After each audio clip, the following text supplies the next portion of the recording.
સાણંદરા વિરોધનગરમાં બાળકો માટે સેવાકીય પહેલ કરવામાં આવી છે। બાળકોને સ્ટીલના નાસ્તા બોક્સનું વિતરણ વિરોધનગર આંગણવાડી કેન્દ્ર નંબર 1 ખાતે બાળકોને સ્ટીલના નાસ્તા બોક્સનું વિતરણ કરવામાં આવ્યું હતું। યુવા એડવોકેટ શમસુદ્દીન ખાન પઠાણ દ્વારા આ સેવાકીય પહેલ કરવામાં આવી હતી। અમદાવાદ જિલ્લાના સાણંદ તાલુકાના વિરોધનગર ગામે આંગણવાડી કેન્દ્ર નંબર 1 ખાતે બાળકો માટે પ્રેરણાદાયી કાર્યક્રમ યોજાયો હતો। આંગણવાડીમાં અભ્યાસ કરતા તમામ બાળકોને સ્ટીલના નાસ્તા બોક્સ ભેટ સ્વરૂપે આપવામાં આવ્યા હતા। નાસ્તા બોક્સ મળતા બાળકોના ચહેરા પર ખુશી જોવા મળી હતી। યુવા પ્રગતિશીલ એડવોકેટ શમસુદ્દીન ખાન પઠાણની આ પહેલને ગ્રામજનોએ આવકારી હતી।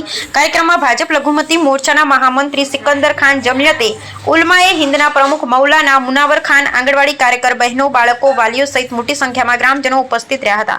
આ પ્રસંગે એડવોકેટ શમસુદ્દીન ખાન પઠાણે વાલીઓને બાળકોને નિયમિત અને સમયસર આંગણવાડીમાં મોકલવા તેમજ શિક્ષણ પ્રત્યે જાગૃત રહેવા અપીલ કરી હતી। બાળકોના ઉજ્જવળ ભવિષ્ય માટે શિક્ષણ સૌથી મોટું હથિયાર છે તેવો સંદેશ આપતા તેમણે બાળકોના શિક્ષણ અને વિકાસ માટે સૌને સહયોગ આપવા અનુરોધ કર્યો હતો। વિરોધનગરમાં યોજાયેલી સેવાકીય પહેલની ગ્રામજનો દ્વારા પ્રશંસા કરવામાં આવી હતી।